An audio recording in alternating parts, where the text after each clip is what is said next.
Welcome everybody to our last day of standard form. These first three problems are saying identify the form of the equation. Well, we have three forms. One is y minus y1 equals m times x minus x1.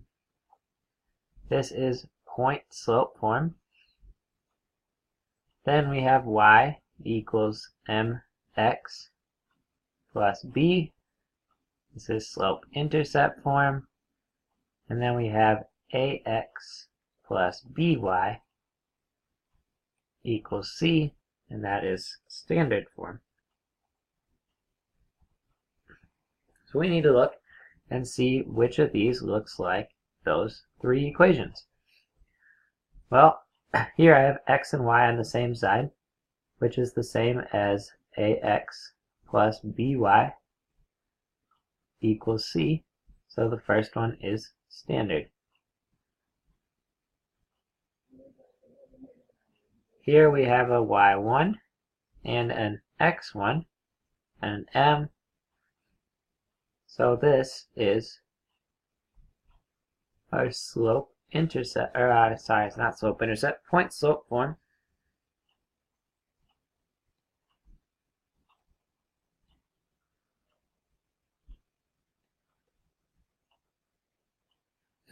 And finally, we have y equals negative 2/3 x minus 8. This is our m, and we have a b. This is slope intercept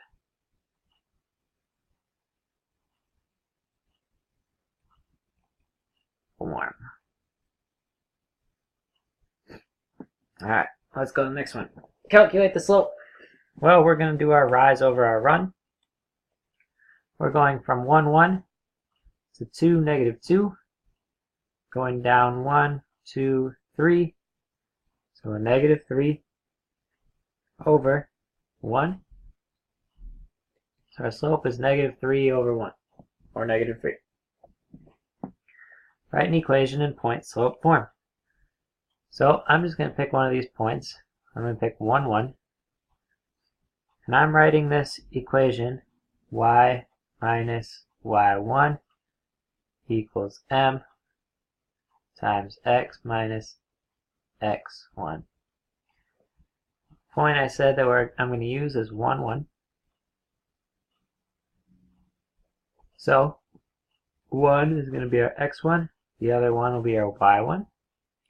So y minus y1, which was 1, equals our m, which is negative 3, times x minus x1, which is 1.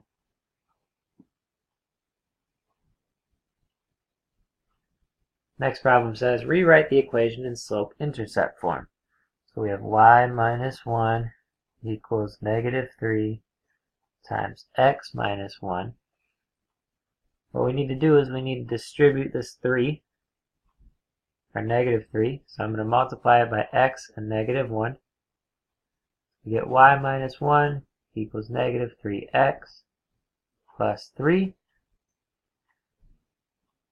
Add 1 to both sides to get y by itself. Oh, sorry. This should be 3 plus 1. 3 plus 1 is 4. Y equals negative 3x plus 4. Finally, our last problem is rewrite the equation in standard form. So if we have y equals negative 3x plus 4, we're trying to get it to ax plus by equals c. So I got to move the x over to the other side. So I'm going to add 3x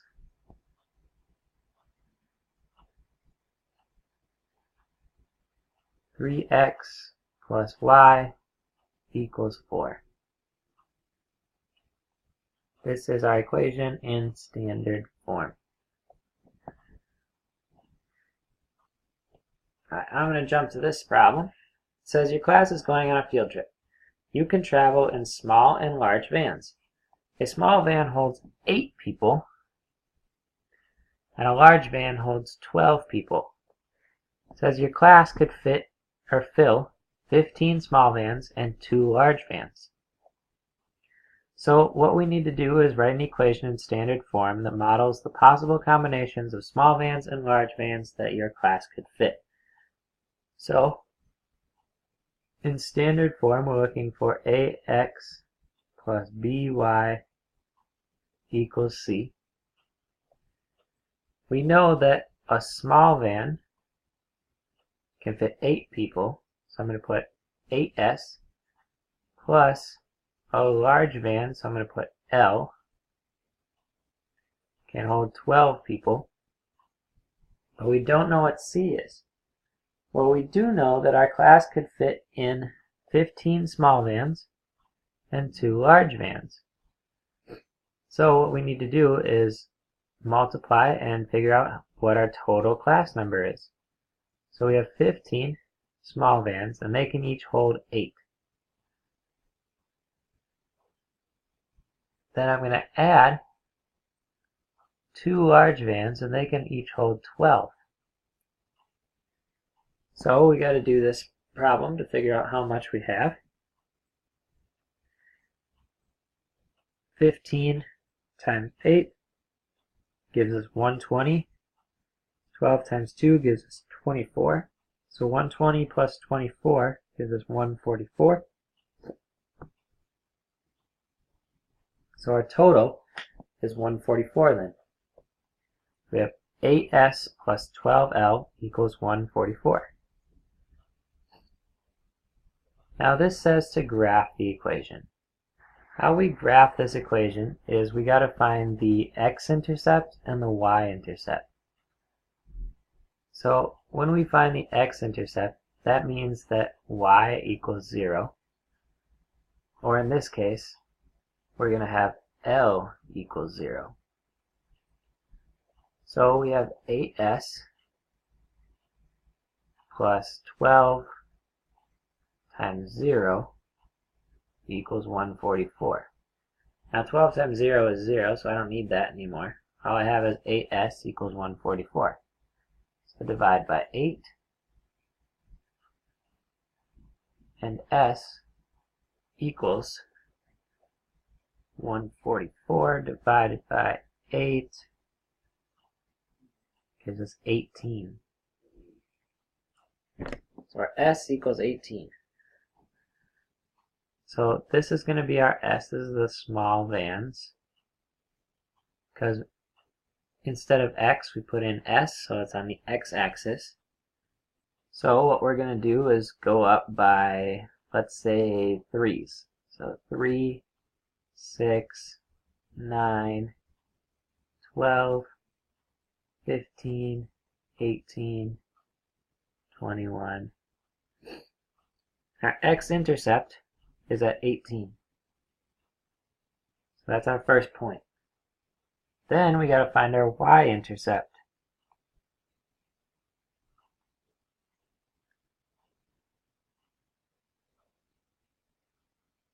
So this is when x equals 0, or in this case, when s equals 0. So we have 8 times 0 plus 12L equals 144. 8 times 0 is 0, so we don't need that. Divide by 12. And L equals 12. So on this, on our y-axis, this is going to be large vans. And this one we're going to go up by, let's say, 2s. So 2, 4, 6, 8, 10, 12, 14, and 16. So we said our y-intercept is at 12. So we have a point there and a point there. What we can do then is draw a line from these 2 points.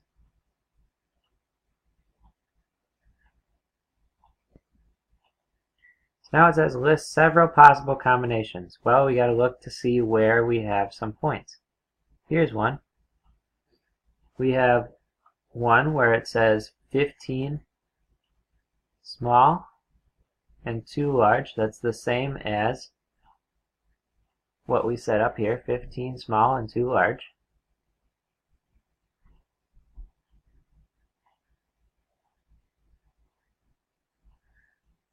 We have another point, maybe right here, that is 3 small and 10 large, and maybe a point right here. That's about 8 large and 6 small. Alright, so now this is pretty old. You guys don't really have to probably pay for text messages anymore. But this says your cell phone plan charges you 2 cents to send a text message and 7 cents to receive a text message. You plan to spend no more than $5 a month on text messaging. A. Write an equation in standard form that models the possible combinations of sent text messages and received text messages. Well, we know that it takes 2 cents to send one. So I'm going to put 0.02. That's going to be my x. Text messages sent is our x-axis, so it's our x. Plus, text messages received, we said were 7 cents. That's going to be our y, because it's on the y-axis. We want to spend no more than $5. I'm just going to put $5 right there. Graph the equation from part A. Explain what the intercepts of the graph mean in this situation. So what we're going to do is find our x-intercept and our y-intercept.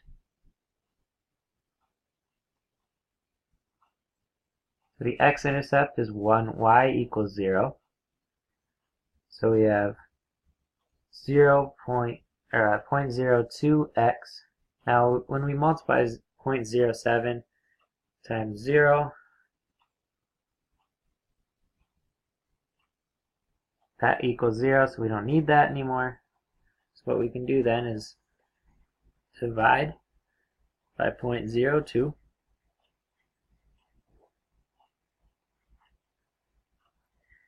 And if we divide that, 5 divided by 0.02, that equals 250.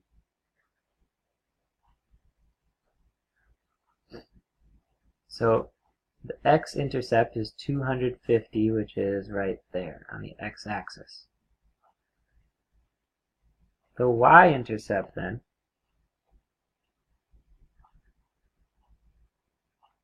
is when x equals 0. So we're going to put 0.02 times 0 plus 0.07 equals 5. We don't need this anymore. This is our y. We're going to divide by 0.07.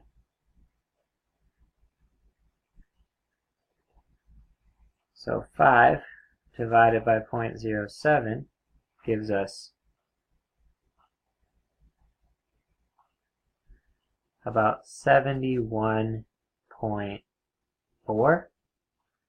So close to 71. We'll say our y-intercept is right there.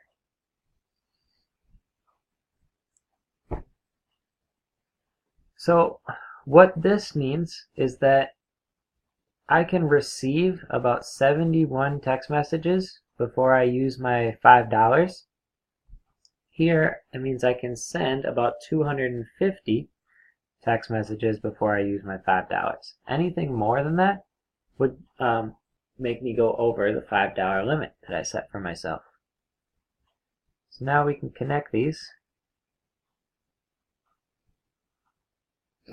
List 3 other possible combinations of the number of messages you can send and receive. So we're going to look for points. I see we have one right here. This is 75 sent and 50 received. We have a point, let's see, probably have a point right here, which is 150 sent and 25 received.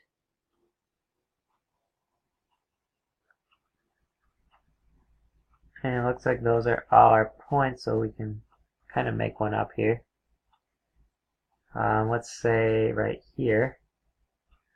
It's about halfway between 50 and 75, and this one's at about 25, so 25 cent, and about maybe 63 received. We could figure that out by putting that into our equation to see if it does equal 5, but right now we're just going to estimate.